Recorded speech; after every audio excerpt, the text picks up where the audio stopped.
ਅਸੀਂ ਖੁਦ ਤੈਨੂੰ ਕਰਾਂਗੇ ਸਪਾਂਸਰ। ਪਰ ਜਦੋਂ ਸਪਾਂਸਰਸ਼ਿਪ ਦੀ ਵਾਰੀ ਆਉਂਦੀ ਹੈ, ਜਦੋਂ ਉਹਨਾਂ ਦੇ ਪਿੱਛੇ ਅਸੀਂ ਫਾਈਲ ਲੈ ਕੇ ਜਾਂਦੇ ਆ, ਤੇ ਉਹ ਕਹਿੰਦੇ ਕਿ ਇਹ ਤਾਂ ਕੋਈ ਖੇਡ ਹੀ ਨਹੀਂ ਹੈਗੀ, ਇਹ ਤਾਂ ਇੱਕ ਸ਼ੌਂਕ ਆ। 6 ਮਾਊਂਟੇਨ ਕਲਾਈਮ ਕੀਤੇ ਆ ਹੁਣ ਤੱਕ, 8000 ਤੋਂ ਲੈ ਕੇ 14600 ਫੁੱਟ ਤੱਕ। ਤੇ ਇਸ ਦਾ ਕੋਈ ਪਾਰਟਿਕੂਲਰ ਟਾਈਮ ਨਹੀਂ ਹੁੰਦਾ ਕਿ ਇੰਨੇ ਟਾਈਮ 'ਚ ਹੀ ਚੜ੍ਹਾਈ ਕਰਨੀ ਆ। ਯਾਦ ਕਰਦੇ ਹੁਣ ਪਹਾੜਾਂ ਤੇ ਇੰਨੀ ਮੁਸ਼ਕਲ ਦੇ ਨਾਲ ਚੜ੍ਹ ਕੇ ਉਹ ਨਜ਼ਾਰੇ ਨੂੰ ਦੇਖਣ ਜਾਣਾ, ਤੇ ਉਹ ਤਾਂ ਫਿਰ ਆਪ ਹੀ ਨੇਚਰ ਬਾਹਾਂ ਫੈਲਾ ਕੇ ਖੜਾ ਨਾ ਕਿ ਮੇਰੇ ਕੋਲ ਆਓ। ਪਰ ਕਹਿੰਦੇ ਹੁੰਦੇ ਨਾ ਕਿ ਵੀ ਜਿਹੜਾ ਨੇਚਰ ਨੇ ਤੁਹਾਨੂੰ ਕੀ ਗੁਣ ਦਿੱਤਾ ਆ, ਤੁਹਾਨੂੰ ਕਿਹੜੇ ਰਸਤੇ ਤੇ ਪਾਇਆ, ਉਹ ਤੁਸੀਂ ਚਾਹ ਕੇ ਵੀ ਉਹ ਚੋਂ ਬਾਹਰ ਨਹੀਂ ਨਿਕਲ ਸਕਦੇ ਜਦੋਂ ਤੁਸੀਂ ਤੁਹਾਡਾ ਜ਼ਮੀਰ ਤੁਹਾਨੂੰ ਮੋਟੀਵੇਟ ਕਰਦਾ ਹੋਵੇ।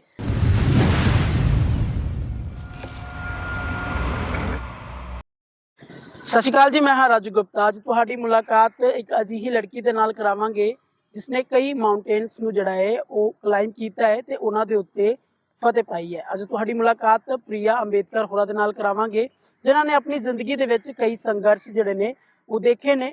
ਜ਼ਿੰਦਗੀ ਨੂੰ ਕਿਵੇਂ ਜੀਆ ਜਾਂਦਾ ਹੈ ਉਹ ਪ੍ਰਿਆ ਅੰਬੇਦਕਰ ਹੋਰਾਂ ਦੇ ਨਾਲ ਗੱਲਬਾਤ ਕਰਕੇ ਤੁਹਾਡੇ ਤੱਕ ਜਿਹੜਾ ਹੈ ਉਹ ਅਸੀਂ ਜ਼ਰੂਰ ਪਹੁੰਚਾਵਾਂਗੇ। ਇੱਕ ਤਾਂ ਸਮਾਂ ਦੇਣ ਲਈ ਸ਼ੁਕਰੀਆ ਤੁਹਾਡਾ। ਤੁਸੀਂ ਬਹੁਤ ਧੰਨਵਾਦ ਤੁਹਾਡਾ ਕਿ ਤੁਸੀਂ ਮੇਰੀ ਇੱਕ ਕਾਬਲੀਅਤ ਨੂੰ ਜਾਣਿਆ ਤੇ ਤੁਸੀਂ ਇੱਥੇ ਆਏ ਆ।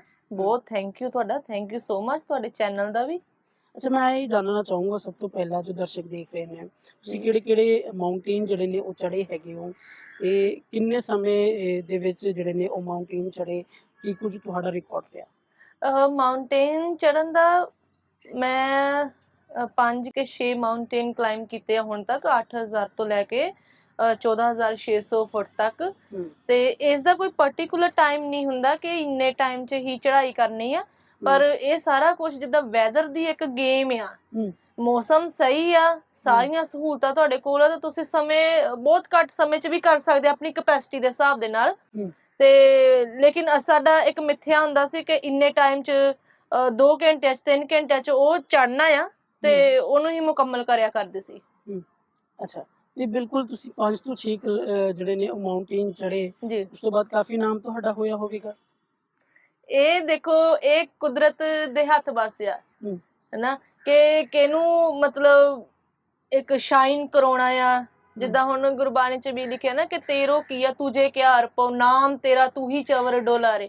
ਸੋ ਇਹ ਗੱਲਾਂ ਆ ਕਿ ਵੀ ਇਹ ਕੋਈ ਰਹਿਮਤ ਹੀ ਹੋ ਜਾਂਦੀ, ਸਮਾਂ ਹੀ ਹੁੰਦਾ ਕੋਈ ਕਿ ਅਸੀਂ ਕਦੋਂ ਕੁਦਰਤ ਨੂੰ ਯਾਦ ਕਰਦੇ। ਹੁਣ ਪਹਾੜਾਂ ਤੇ ਇੰਨੀ ਮੁਸ਼ਕਲ ਦੇ ਨਾਲ ਚੜ੍ਹ ਕੇ ਉਹ ਨਜ਼ਾਰੇ ਨੂੰ ਦੇਖਣ ਜਾਣਾ, ਤੇ ਉਹ ਤਾਂ ਫਿਰ ਆਪ ਹੀ ਨੇਚਰ ਬਾਹਾਂ ਫੈਲਾ ਕੇ ਖੜਾ ਨਾ ਕਿ ਮੇਰੇ ਕੋਲ ਆਓ, ਤੇ ਵੀ ਮੈਂ ਹੈਗਾ ਨਾ। ਸੋ ਇਸ ਲਈ ਇਹ ਇੱਕ ਕੁਦਰਤੀ ਗੇਮ ਆ, ਤੇ ਸਾਰਾ ਕੁਝ ਬਸ ਇਹ ਜਿੱਦਾਂ ਹੁਣ ਆਪਾਂ ਹੋਰ ਗੇਮਾਂ ਜਦੋਂ ਖੇਡਦੇ ਆ ਤੇ ਉਹਦੇ ਵਿੱਚ ਅਸੀਂ ਕੀ ਕਰਦੇ ਆ, ਟਿਕਟਾਂ ਲੈ ਦਿੰਦੇ ਆ ਤੇ ਅਸੀਂ ਉਹ ਮੈਚ ਦੇਖ ਸਕਦੇ ਆ, ਕੋਈ ਵੀ ਕੰਪੀਟੀਸ਼ਨ ਦੇਖ ਸਕਦੇ। ਲੇਕਿਨ ਮੇਰੀ ਇਹ ਇੱਕ ਏਦਾਂ ਦੀ ਖੇਡ ਆ ਜਿਹਦੇ ਵਿੱਚ ਨਾ ਤਾਂ ਦਰਸ਼ਕ ਹੁੰਦੇ ਆ ਤੇ ਨਾ ਹੀ ਜੱਜ ਹੁੰਦਾ ਆ। ਇਹ ਦਰਸ਼ਕ ਤੇ ਜੱਜ ਸਿਰਫ ਤੇ ਸਿਰਫ ਕੁਦਰਤ ਹੀ ਹੁੰਦੀ ਜਿਹੜੀ ਸਾਨੂੰ ਜੱਜਮੈਂਟ ਕਰਦੀ ਤੇ ਬੰਦੇ ਦੀ ਇੱਕ ਸੰਘਰਸ਼ ਨੂੰ ਦੇਖਦੀ ਆ, ਤੇ ਫਿਰ ਉਹਨੂੰ ਹੀ ਭਾਗ ਲੱਗ ਜਾਂਦੇ ਆ। ਬਿਲਕੁਲ। ਤੁਸੀਂ ਜਦੋਂ ਮਾਊਂਟੇਨ ਜਦੋਂ ਚੜ ਰਹੇ ਸੀਗੇ ਉਦੋਂ ਕਿਹੋ ਜੀ ਤੁਸੀਂ ਟ੍ਰੇਨਿੰਗ ਲਈ, ਕਿਸ ਜਗ੍ਹਾ ਤੋਂ ਤੁਸੀਂ ਸਿੱਖਿਆ, ਤੇ ਜਦੋਂ ਤੁਸੀਂ ਪਹਿਲਾ ਮਾਊਂਟੇਨ ਚੜਿਆ ਉਦੋਂ ਤੁਸੀਂ ਕਿਸ ਜਗ੍ਹਾ ਦੇ ਉੱਤੋਂ ਚੜੇ, ਕਿਹੜੇ ਮਾਊਂਟੇਨ ਦੇ ਉੱਤੇ ਚੜੇ? ਸਭ ਤੋਂ ਪਹਿਲਾਂ ਜਿੱਦਾਂ ਐਨਸੀਸੀ ਦੀ ਸੀਨੀਅਰ ਅੰਡਰ ਆਫਿਸਰ ਸੀ, ਪਹਿਲਾਂ ਕੈਡਟ ਸੀ, ਫਿਰ ਸੀਨੀਅਰ ਅੰਡਰ ਆਫਿਸਰ ਬਣੀ, ਤੇ ਉਸ ਤੋਂ ਬਾਅਦ ਇਹਦੇ ਵਿੱਚ ਹੀ ਫਸਟ ਚਾਂਸ ਮਿਲਿਆ ਸੀ। ਤੇ ਫਸਟ ਮੇਰਾ ਸੀਗਾ ਟਾਈਗਰ ਹਿੱਲ, ਜਿਹਨੂੰ ਦੂਸਰੀ ਵਾਰੀ ਕਲਾਈਮ ਕਰਨਾ ਸੀਗਾ, ਤੇ 8000 ਫੁੱਟ ਦਾ ਸੀਗਾ, ਤੇ ਬਹੁਤ ਵਧੀਆ ਐਕਸਪੀਰੀਅੰਸ ਸੀ ਉਹਦਾ। ਬਹੁਤ ਸਾਰੇ ਨਾਲ ਦੇ ਜਿਹੜੇ ਸਹਿਯੋਗੀ ਮਾਊਂਟੇਨੀਅਰਸ ਸੀ, ਤੇ ਉਹਨਾਂ ਨੇ ਬਹੁਤ ਜ਼ਿਆਦਾ ਸਹਿਯੋਗ ਕੀਤਾ ਮੇਰਾ ਵੀ। ਇੱਕ ਟੀਮ ਵਰਕ ਹੋਇਆ, ਤੇ HMI ਦਾਰਜਲਿੰਗ ਤੋਂ ਇਹ ਟ੍ਰੇਨਿੰਗ ਜਿਹੜੀ ਉਹ ਮੁਕੰਮਲ ਕੀਤੀ ਗਈ, ਤੇ ਉਸ ਤੋਂ ਬਾਅਦ ਇਹਦੇ ਵਿੱਚ ਹੀ ਟ੍ਰੇਨਿੰਗ ਦੇ ਦੌਰਾਨ ਹੀ ਇਹ ਸਾਰੇ ਜਿਹੜੇ ਪਹਾੜ ਆ ਉਹ ਕਰਨੇ ਦਾ ਇੱਕ ਸਬੱਬ ਬਣਿਆ। ਅੱਛਾ, ਬਿਲਕੁਲ। ਤੁਸੀਂ ਇੱਕ ਪਾਸੇ ਇਸ ਨੂੰ ਛੱਡਣ ਦੀ ਵੀ ਜਿਹੜੀ ਹੈ ਉਹ ਗੱਲ ਸਾਹਮਣੇ ਆ ਰਹੀ ਸੀ ਕਿ ਨਹੀਂ, ਕਿਉਂਕਿ ਸਹੂਲਤਾਂ ਉਹ ਨਹੀਂ ਮਿਲ ਰਹੀਆਂ ਸੀਗੀਆਂ, ਕਈ ਚੀਜ਼ਾਂ ਅਜਿਹੀਆਂ ਹੋਈਆਂ ਤੁਹਾਡੇ ਨਾਲ ਜੋ ਨਹੀਂ ਹੋਣੀਆਂ ਚਾਹੀਦੀਆਂ ਸੀਗੀਆਂ, ਜਿਸ ਕਾਰਨ ਤੁਸੀਂ ਨਾਖੁਸ਼ ਵੀ ਰਹੇ। ਕੀ ਹੋਇਆ, ਕੀ ਸੀਗਾ ਉਸ ਵਕਤ? ਪਤਾ ਕੀ ਹੈ, ਜਦੋਂ ਤੁਸੀਂ ਕੁਝ ਕਰਨਾ ਹੁੰਦਾ ਨਾ ਤਾਂ ਫਿਰ ਬੰਦਾ ਇਹ ਦੇਖਦਾ ਪੈਸਾ ਜਾਂ ਆਪਣਾ ਉਹ ਇੱਕ ਸਟੈਂਡਰਡ ਨਹੀਂ ਦੇਖਦਾ। ਬੰਦੇ ਨੂੰ ਇਹ ਹੁੰਦਾ ਵੀ ਮੈਂ ਗਰੀਬੀ ਤੋਂ ਉੱਠ ਕੇ ਕਿੱਦਾਂ ਅੱਗੇ ਜਾਵਾਂ, ਹੈਨਾ। ਤੇ ਮੈਂ ਬਹੁਤ ਸਾਰੇ ਜਿੱਦਾਂ ਇੱਥੇ ਆਪਣੇ ਪ੍ਰਸ਼ਾਸਨ ਦੇ ਅਧਿਕਾਰੀਆਂ ਨਾਲ ਵੀ ਗੱਲਾਂ ਬਾਤਾਂ ਕੀਤੀਆਂ, ਤੇ ਰਾਜਨੀਤੀ ਜਿਹੜੇ ਨੇਤਾ ਆ ਉਹਨਾਂ ਦੇ ਨਾਲ ਵੀ ਹਨਾ ਗੱਲਬਾਤ ਕੀਤੀ ਵੀ ਮੈਂ ਇਹ ਚੀਜ਼ ਕਰਨਾ ਚਾਹੁੰਦੀ ਹਾਂ ਤੇ ਮੈਨੂੰ ਸਹਿਯੋਗ ਕੀਤਾ ਜਾਵੇ। ਪਰ ਉਹ ਜਿੱਦਾਂ ਮਤਲਬ ਇੰਨਾ ਕੁ ਬੁਰੇ ਤਰੀਕੇ ਨਾਲ ਜਿੱਦਾਂ ਕਹਿ ਦੋ ਬਿਹੇਵ ਕਰਨਾ, ਬੋਲਣਾ, ਤੇ ਉਹ ਬੰਦੇ ਦਾ ਉਹ ਦਿਲ ਟੁੱਟ ਜਾਂਦਾ ਸੀ। ਪਰ ਫਿਰ ਇਹੋ ਜਿਹੀਆਂ ਜਦੋਂ ਚੀਜ਼ਾਂ ਦੇਖੀਆਂ ਕਿ ਕਦੋਂ ਕੋਈ ਸਪਾਂਸਰ ਆਊਗਾ, ਕਿ 9 ਸਾਲ ਹੋ ਗਏ ਆ ਕਿ ਵੀ ਹਨਾ ਪ੍ਰੈਕਟਿਸ ਕਰਦੇ ਆ ਇੱਥੋਂ ਤੱਕ ਕਿ ਵੀ ਕੋਈ ਕੋਚ ਵੀ ਸਾਨੂੰ ਹੱਥ ਨਹੀਂ ਪਾਉਂਦਾ, ਫਿਰ ਮਤਲਬ ਕਈ ਵਾਰੀ ਨਿਰਾਸ਼ਾ ਹੁੰਦੀ ਆ। ਹੁਣ ਵੀ ਪਿੱਛੇ ਜਿਹਾ ਇਲੈਕਸ਼ਨ ਹੋਏ ਸੀਗੇ ਤੇ ਮੈਨੂੰ ਬਹੁਤ ਸਾਰੇ ਰਾਜਨੇਤਾ ਆਉਂਦੇ ਸੀ, ਘਰ ਆਉਂਦੇ ਸੀ ਕਿ ਵੀ ਅਸੀਂ ਤੈਨੂੰ ਕਰਾਂਗੇ ਸਪਾਂਸਰ। ਪਰ ਜਦੋਂ ਸਪਾਂਸਰਸ਼ਿਪ ਦੀ ਵਾਰੀ ਆਉਂਦੀ ਆ, ਜਦੋਂ ਉਹਨਾਂ ਦੇ ਪਿੱਛੇ ਅਸੀਂ ਫਾਈਲ ਲੈ ਕੇ ਜਾਂਦੇ ਆ, ਤੇ ਉਹ ਕਹਿੰਦੇ ਕਿ ਇਹ ਤਾਂ ਕੋਈ ਖੇਡ ਹੀ ਨਹੀਂ ਹੈਗੀ, ਇਹ ਤਾਂ ਇੱਕ ਸ਼ੌਂਕ ਆ। ਹੁਣ ਤੁਸੀਂ ਖੁਦ ਸੋਚੋ ਕਿ ਇੱਕ ਇਹ ਵਾਲਾ ਸ਼ੌਂਕ ਰੱਖ ਕੇ ਕੋਈ ਐਵਰੈਸਟ ਤੇ ਜਾਏਗਾ ਮਰਨ ਦੇ ਲਈ, ਜਾਂ ਕੋਈ ਅਫਰੀਕਾ ਦੇ ਪਹਾੜਾਂ 'ਚ, ਰਸ਼ੀਆ ਦੇ ਪਹਾੜਾਂ 'ਚ ਮਰਨ ਦੇ ਲਈ ਜਾਏਗਾ ਕੋਈ?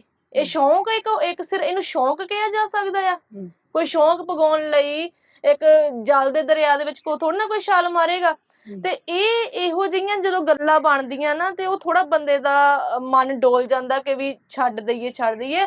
ਪਰ ਕਹਿੰਦੇ ਹੁੰਦਾ ਨਾ ਕਿ ਵੀ ਜਿਹੜਾ ਨੇਚਰ ਨੇ ਤੁਹਾਨੂੰ ਕੀ ਗੁਣ ਦਿੱਤਾ ਆ, ਤੁਹਾਨੂੰ ਕਿਹੜੇ ਰਸਤੇ ਤੇ ਪਾਇਆ, ਉਹ ਤੁਸੀਂ ਚਾਹ ਕੇ ਵੀ ਉਹ ਚੋਂ ਬਾਹਰ ਨਹੀਂ ਨਿਕਲ ਸਕਦੇ ਜਦੋਂ ਤੁਹਾਡਾ ਜ਼ਮੀਰ ਤੁਹਾਨੂੰ ਮੋਟੀਵੇਟ ਕਰਦਾ ਹੋਵੇ। ਸੋ ਇਸ ਲਈ ਜਦੋਂ ਮੈਂ ਬੁੱਧਾ ਨੂੰ ਪੜ੍ਹਿਆ ਵੀ ਉਹ ਬੁੱਧਾ ਇੱਕ ਇਹੋ ਜਿਹਾ ਇਨਸਾਨ ਸੀ ਜਿਹਨੇ ਬਿਨਾਂ ਗੁਰੂ ਦੇ ਪਰਮ ਗਿਆਨ ਹਾਸਲ ਕੀਤਾ ਸੀ ਨਾ, ਤੇ ਉਹਨਾਂ ਨੇ ਇਹੀ ਕਿਹਾ ਸੀ ਕਿ ਆਪਣਾ ਦੀਪਕ ਆਪ ਬਣੋ।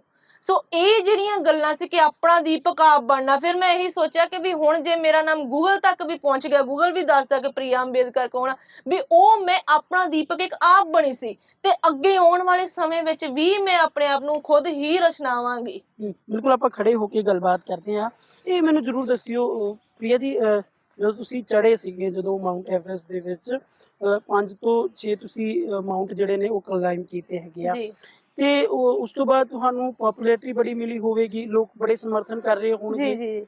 ਉਸ ਤੋਂ ਬਾਅਦ ਤੁਸੀਂ ਮਨ ਦੇ ਵਿੱਚ ਖਿਆਲ ਨਹੀਂ ਆਇਆ ਕਿ ਇਹ ਤੋਂ ਵੀ ਵੱਧ ਹੁਣ ਉੱਚੇ ਜਿਹੜੇ ਨੇ ਉਹ ਮਾਊਂਟੇਨ ਦੇ ਉੱਤੇ ਜਾਇਆ ਜਾਵੇ? ਜੀ ਬਿਲਕੁਲ, ਪਹਿਲਾਂ ਰਸ਼ੀਆ ਦਾ ਚੱਲਿਆ ਸੀਗਾ ਪ੍ਰੋਜੈਕਟ, ਚੱਕਿਆ ਸੀ ਵੀ ਰਸ਼ੀਆ ਦਾ ਐਲਬਰੂਸ ਕਰਨਾ ਆ, ਤੇ ਪਰ ਉਹਦੇ ਲਈ ਵੀ ਸਪਾਂਸਰਸ਼ਿਪ ਜਿਹੜੀ ਉਹ ਨਹੀਂ ਮਿਲ ਸਕੀ। ਉਹਦੀਆਂ ਜਿਹੜੀਆਂ ਚਿੱਠੀਆਂ, ਜਿੱਦਾਂ ਆਪਾਂ ਕਹਿ ਨਹੀਂ ਦਿੰਦੇ ਕਿ ਵੀ ਫਲਾਣੇ ਮੁੱਖ ਮੰਤਰੀ ਨੂੰ ਅਸੀਂ ਚਿੱਠੀ ਭੇਜੀ ਹੋਵੇ, ਤੇ ਉਹ ਲੈਟਰਾਂ ਲਿਖ ਕੇ ਵੀ ਮੈਂ ਪ੍ਰਸ਼ਾਸਨ ਦੇ ਅਧਿਕਾਰੀਆਂ ਨੂੰ ਦਿੱਤੀਆਂ ਵੀ ਇਹ ਮੇਰੀ ਚਿੱਠੀ ਉਹਨਾਂ ਤੱਕ ਪਹੁੰਚਾਈ ਜਾਵੇ ਤਾਂ ਕਿ ਸਹਿਯੋਗ ਹੋ ਸਕੇ, ਕਿਉਂਕਿ ਇਹ ਸਿਰਫ ਮੇਰਾ ਇੱਕ ਨਿੱਜੀ ਹਿੱਤ ਨਹੀਂ ਹੈਗਾ।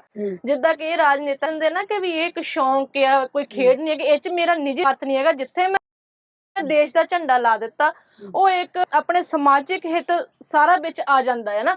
ਸੋ ਇਸ ਕਰਕੇ ਅੱਛਾ, ਤੁਸੀਂ ਪੰਜਾਬ ਦੇ ਲਈ ਮਾਊਂਟੇਨ ਜਿਹੜੇ ਨੇ ਉਹ ਚੜ੍ਹੇ, ਪੰਜਾਬ ਦਾ ਨਾਮ ਰੋਸ਼ਨ ਕੀਤਾ, ਪੰਜਾਬ ਦੀ ਤੁਸੀਂ ਬੇਟੀ ਬਣੇ, ਨੌਕਰੀ ਮਿਲੀ ਹੁਣ ਤੱਕ ਕੋਈ, ਜਾਂ ਫਿਰ ਸਰਕਾਰ ਨੇ ਕੋਈ ਸਪੋਰਟ ਨਹੀਂ? ਕੁਛ ਨਹੀਂ, ਕੋਈ ਸਰਕਾਰੀ ਨੁਮਾਇੰਦਾ ਵੀ ਨਹੀਂ ਆਇਆ। ਇਹ ਫਿਰ ਉਹੀ ਗੱਲ ਹੋ ਜਾਂਦੀ ਹੈ ਨਾ ਵੀ ਫਿਰ ਕਿਸੇ ਲਈ ਨਹੀਂ ਕਰਨਾ, ਸਿਰਫ ਇੱਕ ਦੇਸ਼ ਦੇ ਲਈ ਕਰੋ, ਕਿਉਂਕਿ ਨਾ ਦੇਸ਼ ਤੋਂ ਪਹਿਲਾਂ ਕੋਈ ਹੁੰਦਾ ਤੇ ਨਾ ਹੀ ਦੇਸ਼ ਤੋਂ ਬਾਅਦ ਕੋਈ ਹੁੰਦਾ। ਮੇਰਾ ਜੋ ਸਿਧਾਂਤ ਹੈਗਾ ਕਿ ਵੀ ਸਾਡੇ ਸਮਾਜ ਦੇ ਲਈ ਸਾਡੇ ਮਹਾਂਪੁਰਸ਼ਾਂ ਨੇ ਇੰਨਾ ਕੁਛ ਕੀਤਾ ਹੈ ਨਾ, ਸੋ ਮੈਂ ਉਹਨਾਂ ਨੂੰ ਸ਼ਰਧਾਂਜਲੀ ਉੱਥੇ ਜਾ ਕੇ ਦੇਣਾ ਚਾਹੁੰਦੀ ਆ, ਆਪਣੇ ਦੇਸ਼ ਦਾ, ਭਾਰਤ ਦਾ ਝੰਡਾ ਉਸ ਲੈਵਲ ਤੇ ਲਗਾਉਣਾ ਚਾਹੁੰਦੀ ਆ। ਜੀ ਤੁਸੀਂ ਥੈਂਕ ਯੂ, ਬਹੁਤ ਧੰਨਵਾਦ। ਤਾਂ ਪ੍ਰਿਆ ਅੰਬੇਦਕਰ ਇਹਨਾਂ ਦੇ ਨਾਲ ਗੱਲਬਾਤ ਕੀਤੀ ਹੈ। ਇਹਨਾਂ ਦਾ ਸੁਪਨਾ ਹੈ ਕਿ ਹਿਮਾਲਿਆ ਪਰਬਤ ਜਿਹੜਾ ਹੈ ਉਹ ਫਤਿਹ ਕਰਨਾ ਹੈ, ਤੇ ਪੂਰੀ ਦੁਨੀਆ ਦੇ 7 ਜੋ ਪਹਾੜੀਆਂ ਨੇ, ਕੰਟੀਨੈਂਟ ਨੇ, ਉਹਨਾਂ ਨੂੰ ਵੀ ਫਤਿਹ ਕਰਨਾ ਇਹਨਾਂ ਦਾ ਸੁਪਨਾ ਹੈ। ਉਮੀਦ ਵੀਡੀਓ ਤੁਹਾਨੂੰ ਚੰਗੀ ਲੱਗੀ ਹੋਵੇਗੀ। ਜੇਕਰ ਵੀਡੀਓ ਚੰਗੀ ਲੱਗੀ ਹੈ, ਵੱਧ ਤੋਂ ਵੱਧ ਇਸ ਵੀਡੀਓ ਨੂੰ ਜ਼ਰੂਰ ਸ਼ੇਅਰ ਕਰੋ ਅਤੇ